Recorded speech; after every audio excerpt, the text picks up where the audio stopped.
Fighting sa hamon ng buhay. Yan ang mga nakilala kong negosyante ngayong Sabado. Tikman ang tulya itom, ang best kept secret na pagkaing tausog. Natikman ko yung chula itom. Naisip ko, bakit hindi natin i-try magbenta ng chula itom? Masarap, tas authentic talaga yung lasa. Palaban din lalo pagdating sa kita, ang makukulay at mabentang mga abubot. Ipon ko po siya, tapos bumili po ako ng mga aluminum wire para po mag-practice. Ang kabuuan pong kinikita ko kada buwan, 80,000 to 100,000. Let's get ready to rumble! In this corner, ang naghahamon, ang walang kupas na panghanda tuwing Pasko. Benta lang namin noon, nasa mga 15 to 20 kilos per month. Ngayon, maabot na kami ng mga 200 to 300 kilos. Lahat na yan sa Pera Paraan. Easy money ba ang hanap mo? Sagot na kita. 300 pesos ang mapapasayo, manalo man o matalo. Ang challenge lang, kailangan masagot mo in 5 seconds o 5 segundo ang mga pagkaing tinutukoy ng mga emoji na ipapakita ko. Ngayon, kapag nanalo ka, mayroon kang 300 pesos. Kapag natalo ka, sa'yo pa rin ang 300 pesos. Pero nga, yun lang, may parusang naghihintay. Handa na ba kayo? Let's go! Yan. Okay, 5 seconds. Ito.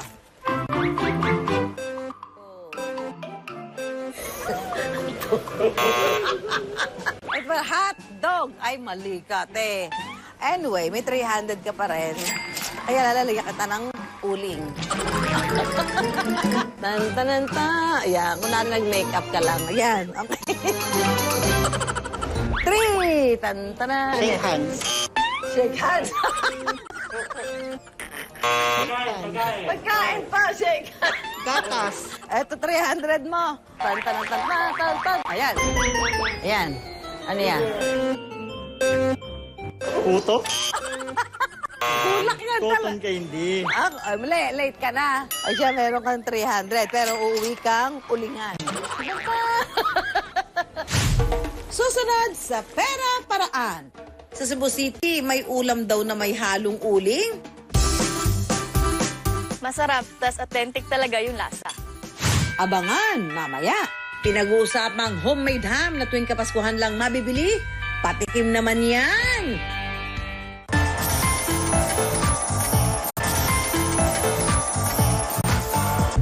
Sa Cebu City, may ulam daw na may halong uling. Presenting Tiyula Itom. Pagkain nagmula sa mga tausog sa parte ng Mindanao. Kakaiba man dahil sa itim nitong kulay, madalas daw itong inihahain sa mga espesyal okasyon gaya ng kasal. December 2021, sinalanta ng bagyong Odette ang Mindanao at ilang bahagi ng Visayas. Ang mag-asawang Ray at Jessen na nooy na sa Cebu kasama sa naapektuhan ng bagyo. Pagkatapos ng bagyo, sina Ray at Jessen nagdesisyon munang umuwi sa Sulu. Nagsimula kasi yung business namin nung pumunta kami ng Sulu kasi tausog yung wife ko. Tapos nag-attend kami ng kasal. Natikman ko yung chula itom. Naisip ko, bakit hindi natin i-try sa Cebu magbenta ng chula itom? Ang mga pagkain tausog, unti-unti raw pumatok sa kanilang mga customer. Yung mga customer namin, masaya na may nagbebenta na ng chula itom dito sa Cebu. Bet mo bang lutuin ang Tiyula Itom? Ihanda na ang bawang, sibuyas, sili, luya, tanglad at ang nagbibigay ng kakaibang lasa at kulay sa Tiyula Itom, ang sinunog na nyog. Sa mainit na kawali, ilagay ang sibuyas, bawang, luya, sili at karne ng baka. Isunod na ang sinunog na nyog. Lagyan ng tubig at ilagay ang tanglad. Kapag malambot na ang karne, ay luto na ito. Masarap, tas authentic talaga yung lasa. Bukod sa Tiyula ito, may iba pang pagkaing tausog gaya ng sate, pastel de sug, ukoy-ukoy at iba pa na kanilang ibinebenta. Sa tulong daw ng kanilang negosyo, unti-unti na silang nakabangon mula sa pinsala ng bagyong Odette. Nung time na yun po, doon na po kami nag-start na naghirap at nagsimula na magkautang. Until nung na-startan namin yung business namin sa Kawa, nababayaran ng unti-unti yung mga utang. Kahit konti yung puhunan, basta porsigido ka lang, may mararating din yung business mo. Susunod sa Pera Paraan. Uling na everlasting. Alamin kung paano ginagawa. Uling baka mo. Nako mga kapuso, mga mamshi at mga papshi. Isa nating kapuso sa Laguna ang nakapagpatayo ng kanyang dream house, nakabili ng sariling sasakyan, at mayroon pang sariling negosyo ng dahil lang sa uling. Kaya tutok na kayo mga kapuso dahil walang uuling luhaan sa ating Uling Galing. Tama ang narinig niyo mga mamshi at papshi. Ang 26 taong gulang na si MJ Loleng mula sa Laguna, nakapagpundar na ng bahay, sasakyan at sariling sanggupsalan dahil sa uling. Hindi lang basta kumikita si MJ mula sa negosyong ito. Naging paraan din niya ito para palawakin ang kanyang advokasya para sa kalikasan. Unti-unti na uso yung mga sanggupsal.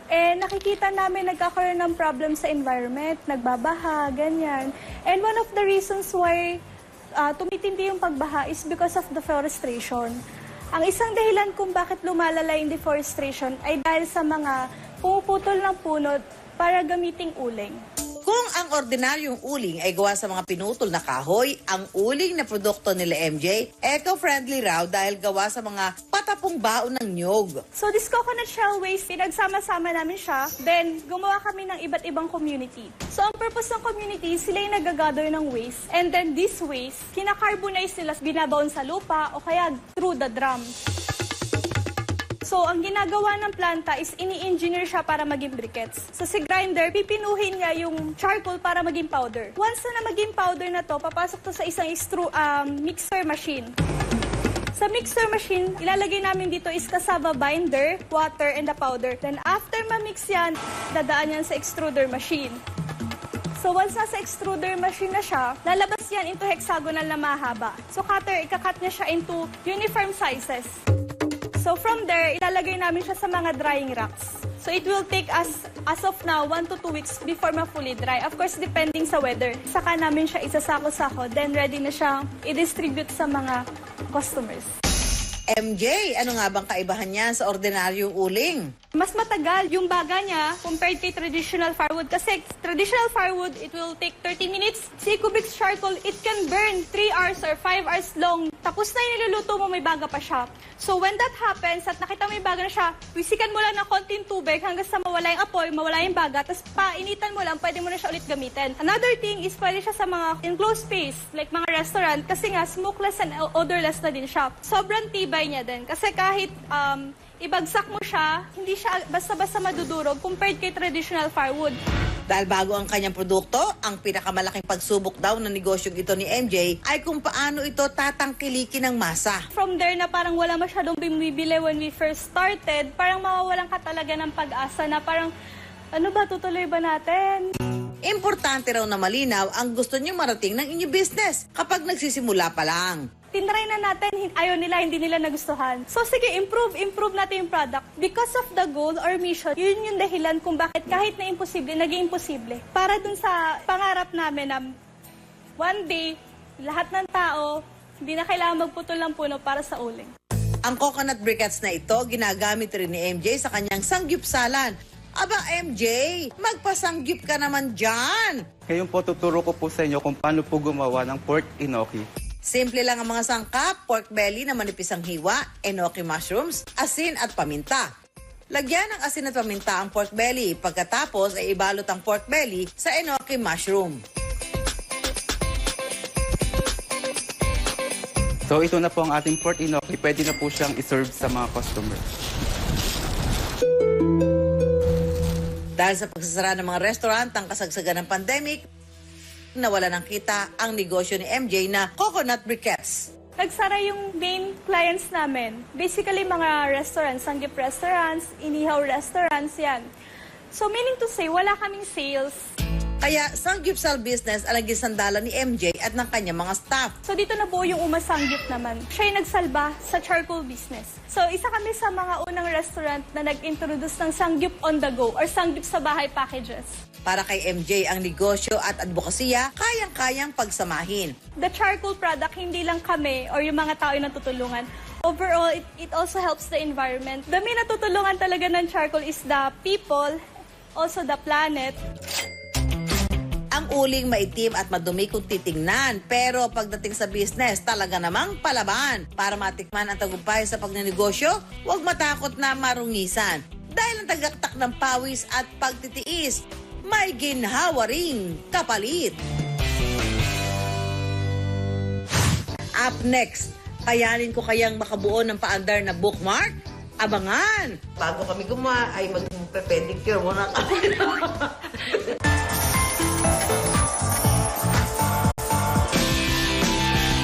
Ang makukulay na wires na ito, kaya gawa ng glow up ni Erica from drab to fab. Ang simpleng material magiging cute na abubot na mapagkakakitaan pa.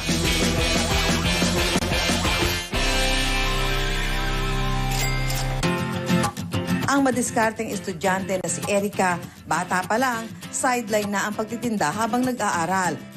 Mga grade 6 pa lang po ako noon. Nagbebenta po ako ng mga yung Graham po, ganun po sa mga kaklase ko po. Tapos nung bandang grade 11 na po, yung binibigay lang pong baon ni mama, parang hindi po sapat. 100 pesos po yun. Yung 50 pesos po doon, pamasahe ko na po. Tapos yung 50 po, iniipon ko po. Yung iniipon ko pong yun, nagbenta rin po ako nun ng mga fish cracker. Pinapak ko po yun isa-isa, tapos benta ko po doon 5 pesos isa. Naboboard po kasi talaga ako, kaya po nagbenta rin po ako ng mga ukay-ukay. At kahit ngayon nasa kolehiyo na si Erica, may racket on the side pa rin siya. Nitong pandemic po, nag-scroll po ako nun sa TikTok po, tapos may nakita po ako dong international po na naggagawa din po ng mga necklace po. Parang po ako na, hala, ang galing naman, paano niya nagagawa yun? Parang gusto ko pong itry. Walang pag-aatubili, naghanap online si Erica ng mga wire na pwede niyang gamitin.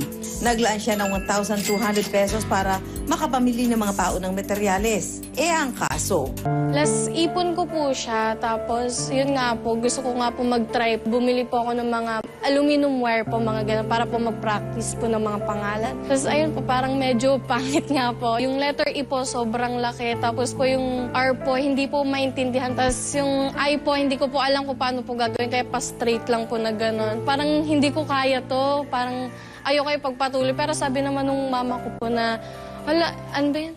Sayang naman yung ininvest mong effort dyan, itry mo ulit. hindi nagpaawat si Erica hanggang sa nagkaroon siya ng mga unang customer. Ang first customer ko po doon si mama po. So, ang ginawa kong pangalan niya po, Marie. Medyo pangit pa po ng onte, pero bumili pa rin po si mama para po pang cheer up lang po sa akin na may bibili ng products mo. Siya po yung nagtulak sa akin magpatuloy sa business ko. Siya po lagi yung unang customer ko po na bumibili. Ang mga dikulay na wires ni Erica unti-unting naging mabenta.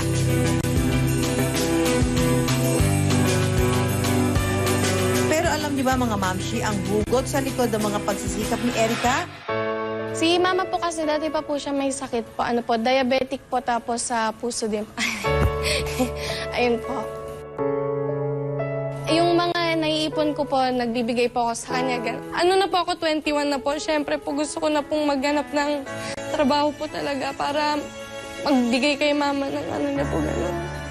Kasi po, kada tumatagal po, lumalala po yung sakit ni mama. Parang ang ginagawa niya na lang po, maintenance po, gano'n. Tapos po, yung iniinom niya po sa puso niya po, nag-ano po sa kidney niya po. Made with love naman pala ang mga produktong ito ni Erica. So alam niyo na mga mamshi, for today's episode, kaya ko rin kaya iyang gawin? Mga mamshi at mga papshi, gamit po ang wire na ito, makakagawa tayo ng bookmark, necklace, at syempre, sing-sing. Syempre, hindi ko ito magagawa kung wala si Erica. Erica, pasok! Ito yung mga gamit natin. Pero bago kami gumawa, ay mag-pedicure muna kami. Hindi. Papanoorin kita, tapos titignan ko kung masasabayan kita. Ha? Sige. Ganyan. Opo, tapos ko, po kayo? Kukutulit. Yan pala yan. At parang baliktad ang hawak ko. Ganon. Ganyan. Apo, ganyan po. Ang tigas! Ayun. Yun. Ayun. po. Ilagay niyo po dito yung wire po sa pinakagitna po. Ganyan? Ako. O tapos? Tapos po, iikot niyo na po kasi po ito po yung gagayahin po natin. Tapos iikot niyo na po pag ganito po. Parang iba na naman ang nagawa ko. Teka lang. Teka nga. Ma-achieve ko naman kaya ang finished product, mga mamshi? Katulad ng proseso sa paggawa ng mga produkto ni Erica, talaga naman the struggle is real din, pati raw sa mismong pagbuo ng negosyo niya. Hindi pa po Malaya Philippines yung pangalan niya noon. Star Philippines pa lang po. Marami pong nangbabash po sa akin na parang ang pangit niya daw po nang gawa ko. Ang nangyari po, dinilit ko po lahat ng TikTok videos ko po. Tapos nag-iisip na po ako nung time na yon kung ipagpapatuloy ko pa ba kasi parang masakit na po sa akin na ginaganon po yung name ng ano ko po, ng business ko po. Pero sa halip na magpatalo at itiklob ang negosyo, ang ginawa ko po na nag-practice pa rin po ako kung paano ko pa mapaganda. Kaya po naging gano'n na po yung product ko po ngayon. nanghiram si Erica ng 10,000 mula sa kanyang ate para muling ibangon ang kanyang negosyo. Bumalik kami sa Malaya, Philippines. Bago na lahat, parang nasa isip ko na rin po nun na hindi na po ako magpapa-apekto dun sa mga magko-comment po. At kahit nag-aaral, tuloy-tuloy lang ang pagdiskarte ni Erica. Minsan po, nalilate po ako sa pag-ship ng orders kasi nga po, inuuna ko po yung sa studies ko po kasi po mas importante pa rin po yun. Meron pong time na nagkaklase po kami, nag-online class po kami. Nagawa po ako ng necklace po noon. Mahirap din po kasi po, inahati ko po sa business ko po, sa family ko po kasi po yung responsibilidad ko nga po sa bahay. Kaya mula kay mama na suki niya noon, marami-rami na rin ang mga suki ni Erica ngayon. Maging sa mga disenyo, nag-level up na rin si Erica. Nung kakabukas ko lang po, 3 hanggang 10 lang po yung pumapasok na mga orders po, ganun po kada week. Ngayon po, ang pumapasok na po siguro po nasa 50 pataas na po. Ang kabuuan pong kinikita ko po kada buwan po is 80,000 to 100,000 po. 5 to 6 digits mga mamshi at mukhang pwede na rin sa mga bagets. Sandali nga, mabalikan nga ang aking bookmark. Baka pwede na rin pambenta. O yan. Ayan pa, tama po. Tama ba yan? Opo. Uy, ang galing. Ito na po yung nagawa po natin yung... Parang ano lang siya, parang talagang libangan lang, ano? Kailangan pala nagbebente ng katawan mo eh. Gano'n, no? Sige, tapos.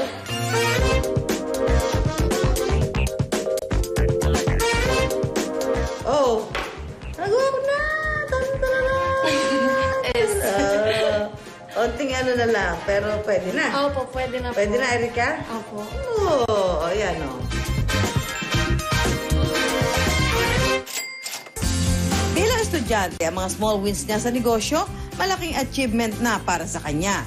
Kabili na po ako ng sarili ko pong printer. Kasi po nung una po nakikiprint lang po ako. Tapos po nakakapunta po kami kung saan-saan po. Libre ko po. Malaking bagay po siya kasi natutulungan niya po yung mga pangangailangan ko po, yung luho ko po, gano'n. At the same time po, nakakatulong din po ako kay mama po. Sa mga medical needs niya po. Nagbibigay nga po ako sa kanya. Sinasabi niya po na, huwag na ipunin mo na lang yan. Sa panahon ngayon, lahat pwede na mag-business. Kaya ang payo ni Erica. Kapag may nagsabi po sa inyo ng negative, ganyan, ang ano ko na lang po is i-take siya na positive para po yung maging outcome niya po is maganda po. Magpaikot-ikot man o mahilo sa pagtatayo ng negosyo. Ang susi para mahigitan ang mga darating na pagsubok, huwag agad susuko. Susunod sa Pera Paraan. Pinag-uusapang homemade ham na tuwing Kapaskuhan lang mabibili, patikim naman yan.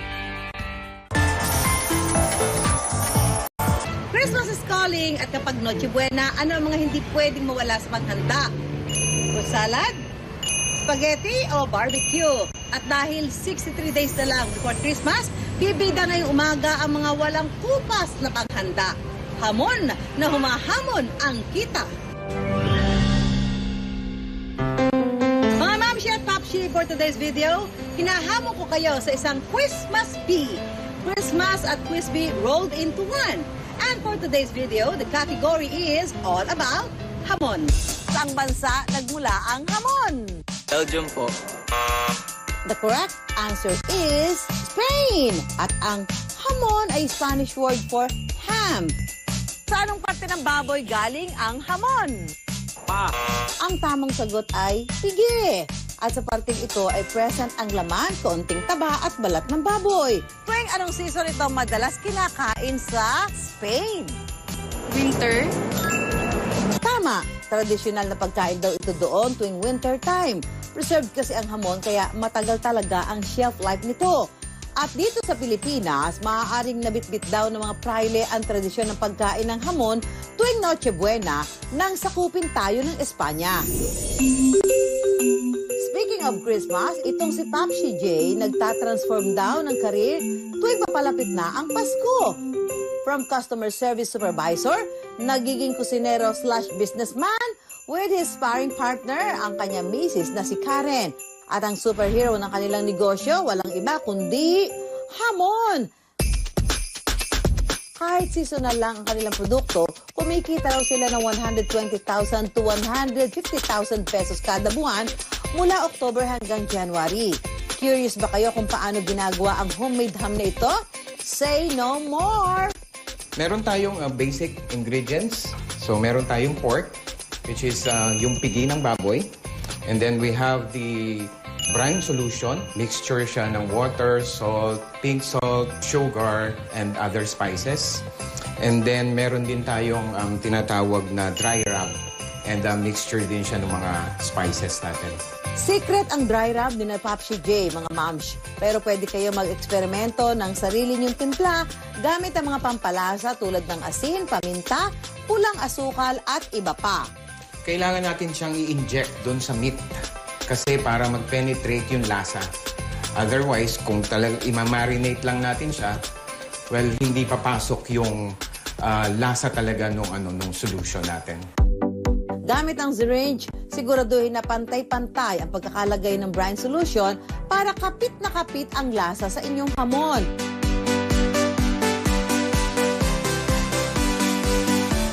Meron naman tayo yung tinatawag na dry rub. So, ilalagay natin to.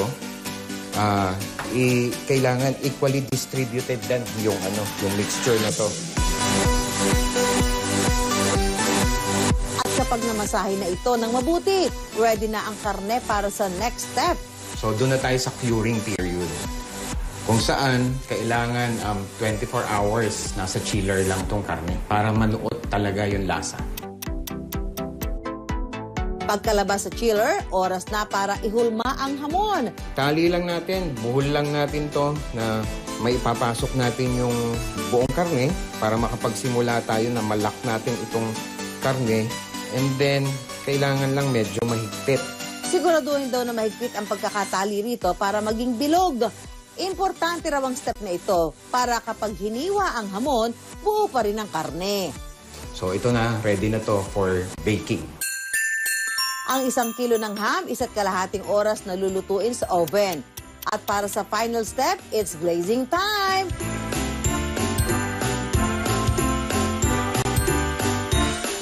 Lagyan ng asukal ang ibabaw na parte ng hamon at tustahin na ito for that caramelized goodness. Naibebenta raw nila ito mula 700 pesos per kilo. Pero may ilang customer daw silang nagre-request na mahigit 1 kilo ng karne ang gamitin para sa isang hamon. In demand yarn? Sige nga, patikim ako. So, tikman na natin itong hamon na ito. Ay, alam mo ito gusto ko lasa ng hamon, yung hindi siya masyadong maalat. Mas may konti siyang tamis. Masarap na hamon na to, ha? Parang pwedeng iulam sa kanin. Ang recipe na kanilang gamit mula pa raw sa tatay ni Jay na naimbento nito noong 1989. So, every Christmas, gumagawa yung father ko ng ham para sa mga friends, relatives. Ayun, binibentahan, minsan pinangre-regalo. And ako yung katulong niya. Until such time na nawala siya. And ako yung nagmana ng recipe. Taon 2011 nang simula na mag-asawang Jay at Karen ang Leoncia's Homemade Ham. Nung nag-start kami, inisip ko, kaya ba? Kasi wala tayong enough money. Kulang din sila sa kagamitan noon gaya ng oven, kaya raw nahamon ang pagiging malikhain nila. Kumuha muna ako ng kalderong malaki. And then nilagyan ko ng patungan sa loob. So parang tray na bilog, doon nakapatong yung ham. And then tinakpan ko. So parang oven na siya. We started with 3,000 lang. Tapos pinaikot-ikot lang yun. Siyempre, yung kinikita, ibibili lang din namin ng mga ingredients. And then hanggang sa lumaki ng lumaki. Siguro, ang benta lang namin noon, nasa mga 15 to 20 kilos per month. Hanggang sa lumalakad yung taon, nakikilala si Leoncious Ham. Ngayon, maabot na kami ng mga 200 to 300 kilos. Hindi raw nila kayang patakbuhin ang buong taon ng kanilang negosyo dahil sa regular na trabaho ni Jay. Si Karen naman abala sa pagiging ilaw ng tahanan. Pero tuwing papatak na ang buwan ng October, negosyante mode na raw sila. Pagka yung bare months, papalapit na yung Pasko, ayan, excited na ako. Not because dahil magbibigayan na naman ng regalo, mga ganyan. Dahil gagawa na ulit ako ng ham. So, kasi fulfilling nga sa akin yun eh. Dahil seasonal lang ang kanilang negosyo, nakakadagdag daw ito ng kakaibang appeal sa ginagawa nila. Hindi niya kasi iniisip niya na business lang eh. Iniisip niya talaga, ito yung passion niya. So talagang kahit na after nung trabaho, and magluluto ako or gagawa ako ng Leoncious Ham, wala, hindi ko nararamdaman yung pagod. Malaki rin daw ang pasasalamat nila dahil mismong ang mga customer nila ang nagpo-promote sa kanilang homemade ham. Doon nagsisimula, pinost lang ng iniisang customer sa IG or Facebook. And then tatanungin na, saan mo nakuha yan? Ang laki-laki nung ham. Kung sa ibang pamilya, tuwing Pasko lang ume-eksena ang Leoncious homemade ham, para sa pamilya ni Jay at Karen, bida raw ito all year round. Malaking tulong yung kinita namin dito sa Leoncious kasi nakatulong siya makapagpundar kami ng sasakyan, makapagpundar kami ng bahay. And meron din times na nakakatulong sa pangangailangan ng iba. And yung pangangailangan ng mga anak namin. At saka meron konting ipon para makapag-expand nga ng negosyo. Na-realize ko na sa pagnenegosyo pala, hindi lang sapat yung gusto mo. Kailangan mahal mo. Kasi talagang may times na nakakapagod talaga. Kailangan tutok ka eh. So, kapag gusto mo lang, parang may chance na mag-give up ka. Pero pag mahal mo, ipaglalaban mo talaga, di ba? Ang isang successful business pwedeng seasonal or for all seasons. Pero ang paalala namin sa inyo mga mamshi at papshi, ihandaan niyo mga sarili sa lahat ng hamon ng pagninegosyo. Kaya laging tandaan, pero lang yan, kayang-kayang gawa ng paraan. Hanggang sa susunod na Sabado, 10:45 ng umaga dito sa GMA. Ako po si Susan